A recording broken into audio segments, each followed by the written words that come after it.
Morning class. Today we are going to study a very important topic, and we know. I want to just ask you, starting with this question. We know if there is a work opportunity and better life options for the job purpose also. So what people do basically? So people moves from one particular state or place to another state or another place is called urbanization. Okay, so today we are going to study a very important topic which is known as urbanization. So urbanization is a double-edged sword. Do you mean by double-edged sword? So it has both the pros and cons of urbanization. Okay, so we will understand with the statement what exactly is urbanization. So urbanization is a complex phenomenon that has both positive and negative impact on societies around the world. Okay, so as I told you, it is a double-edged sword, means it has both pros and cons. The positive impacts will be there, and as well as the negative impacts on the societies. While cities offer economic opportunities and social mobility, so whenever there is a place which is growing economically, it offers a better lifestyle, a better mobility, other opportunities for all the people, as well as but there will be a strain in infrastructure, right? Because the land, as we know, it is very much limited. The area is very much limited. If too much people will migrate, too much people will shift from one place to a specific place, then there will be a infrastructure strain will be there. Okay, and which will also harm the environment and create social issues that require careful management. Okay, great. So these are the things are there. So as I told you, the topic is double-edged sword. So we have understood that is will it will create the opportunities, social mobility, as well as it will going to be the harmful for the environment. Okay. So defining urbanization growth and challenges. So we will understand what is urbanization's growth is there and how what are the challenges we face. So the first thing is population influx. Rapid migration from rural to urban areas drives unprecedented population growth in cities, right? So whenever there is a rapid migration from villages to cities or towns, we know that there are lots of problems, right? The cities have very small areas, and people from all over the villages will transfer to these cities. So this will create a population influx. Second thing is, when the more people will be shifted to cities from the rural places, then we also need homes to stay, right? We need good infrastructure, we need roads, we need houses, then we need transportation facilities. So when there will be a demand in population, growth in population, then the infrastructure, a high infrastructure will also be demanded, right? There will be like strained housing, limited number of houses will be there, transportation facilities has to be increased, then public services struggle to keep with raising urban population. So there are public facilities which government provide to citizens for that particular state or city, right? So this is limited to the population which is available in that area. But if we have more population, then it is completely not possible to give the all facilities to all the people. Then we have informal settlements. So what happens when cities grow, when there is urbanization, the prime areas or prime locations or get filled by the people, as well as the other areas of the cities. The housing pricing of the flats, of the residential flats, commercial properties get very much increased. So it is not possible for the lower class people or middle class people to buy such a at such a high price. So what they do, which will lead, this will they will go into slums, right? So this is because of this inaffordability, there will be a proliferation of slums and informal settlements. Informally, people will settle down to that city. Okay. The allure of cities, economic opportunities and social mobility. Okay, so what happens, there will be economic growth will be there and social mobility will be there. So we will step by step we will understand the topic. Economic growth, cities concentrate wealth generating activities and industries offering employment and entrepreneurial opportunities. Okay, so like, if we take an example of Mumbai city, there are lots of activities are happening, like we have many sectors here, we have so many business hubs, IT hubs, many different multinational companies are here, so which will offer employment as well as entrepreneurial opportunities for the people. Okay. Social mobility. Social mobility means urban areas provide access to education, healthcare, and cultural amenities enabling social advancement. So what happens, in these urban areas, there is a better options for education. There is better option for healthcare. Big hospitals are there. Big many other facilities are there. So which will help for the social advancement of the people. Then there is diversity and inclusion. Cities attract people from diverse backgrounds, fostering cultural exchange and integration. So we go in a particular village or particular state, we will find the same kind of people with same cultural background. But what happens in the urban areas when people mobilize from different cities and different countries? This particular area will have a diverse number of people with diverse number of backgrounds. Okay, and what this will help to? This will help to encourage the cultural exchange and integration. This is one of the benefits we are talking about urbanization. So urbanization, infrastructure strain, housing shortages, and transportation gridlock. So this will be the disadvantage, as we have already studied. If more people will mobilize from the small towns or villages to cities, then what will happen?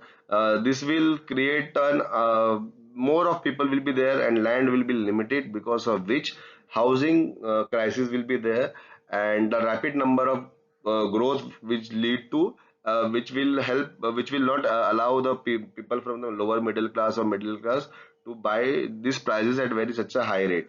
So rapid urban growth outpaces the construction of affordable and adequate housing, leads to shortages. So if there is a rapid growth, then it won't be affordable, then which will lead to shortages. Then shortages, transportation woes. So overburdened road networks, insufficient public transit, and lack of pedestrian friendly infrastructure cause gridlock. So what happens when there are more of people in a particular city, and the transportation facility, the government giving transportation facilities like buses and trains, this will be completely packed, and people and roads will be fully blocked by the more number of cars, won't be able for the people who are walking. So this will create a gridlock. Strain on services. So utilities, like as I told you, there will be healthcare, education, and other public services struggle to meet the demand of growing urban populations. So there are hospitals, schools. These will also struggle because they are created in mind with a particular number of peoples. But when the population will increase, it is not possible to achieve this target. So again, we will understand what effects will urbanization have on environment. So globally, we are very much concerned all around the world about environment, because we can see the different changes in the climate and everything. So it is very important to understand this aspect also. So we will under this we will aspect different point wise. First thing is air pollution, right? So as we have already studied, the more people will migrate, the more people will for the transportation use the vehicles. There may be own vehicles, private government transportations, which will lead to vehicle emissions. Then there will be more of industrial activities. Then there will be more of poor air quality, right? Then the next is waste management. So overwhelmed waste disposal systems lead to accumulation of garbage and improper cyclation.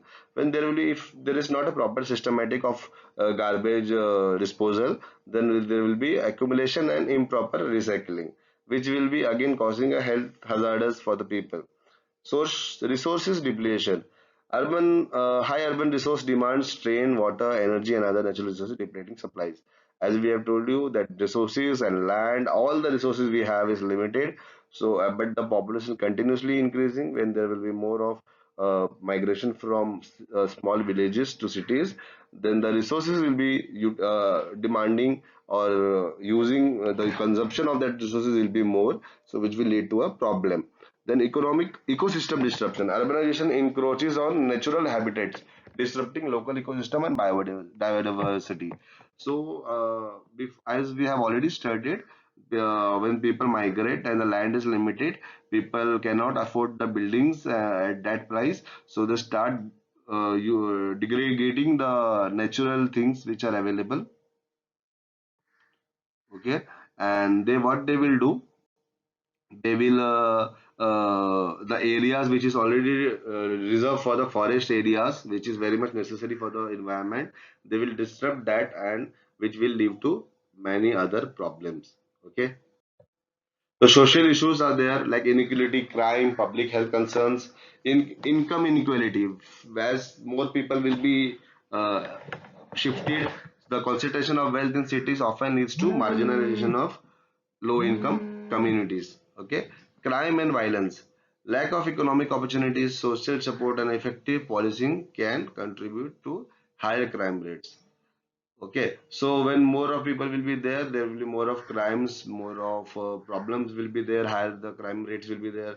Then public health challenges, there will be overcrowd, their sanitation, waste management won't be there, healthcare facility will be very much limited, which will help to spread of diseases. Governance challenges, managing growth and providing services. Urban planning is there, then service delivery and financing mechanisms.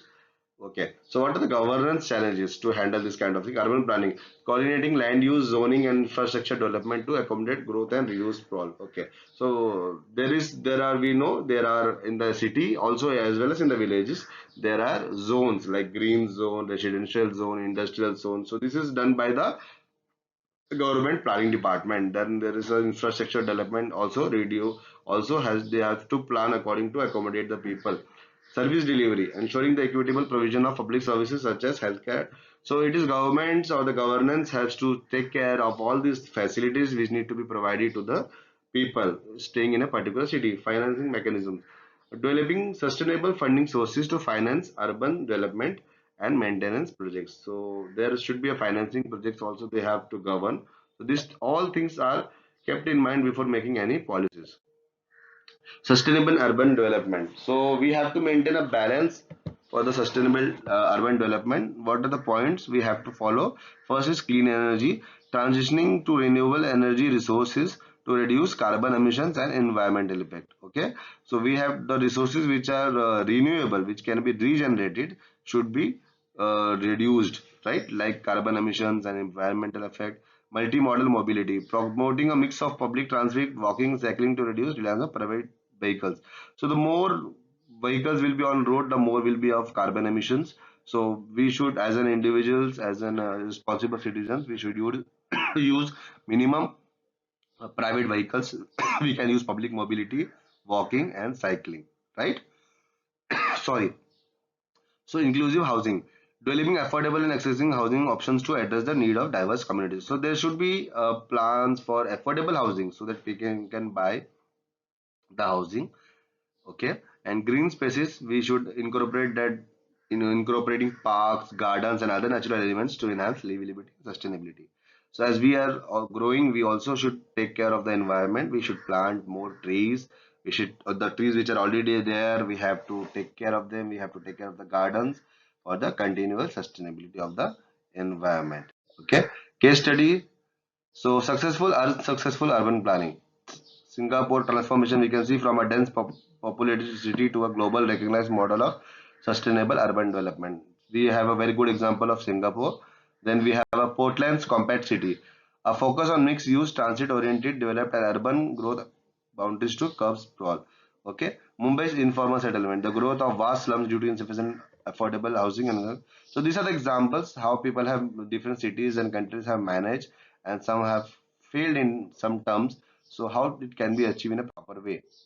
The best part and the last is conclusion, shaping a better urban future, addressing the challenges. We know we have learned the challenges, the problems we face in urbanization, and so it requires a holistic approach that balances economic, social, and environmental consideration.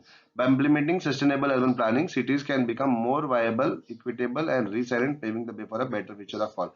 So we should all work for a sustainable environment, right?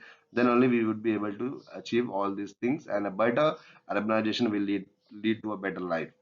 So all these things we have to consider, and today we are ending this particular topic as a double urbanization or double-edged sword with both a positive and negative impact on the society. So I want you to, as an assignment, I want you to write some better examples of the cities or states where there is urbanization, and the role the people have played and the governments have played for the betterment of the society. So this will be assignment. We will meet in the next lecture. Thank you very much.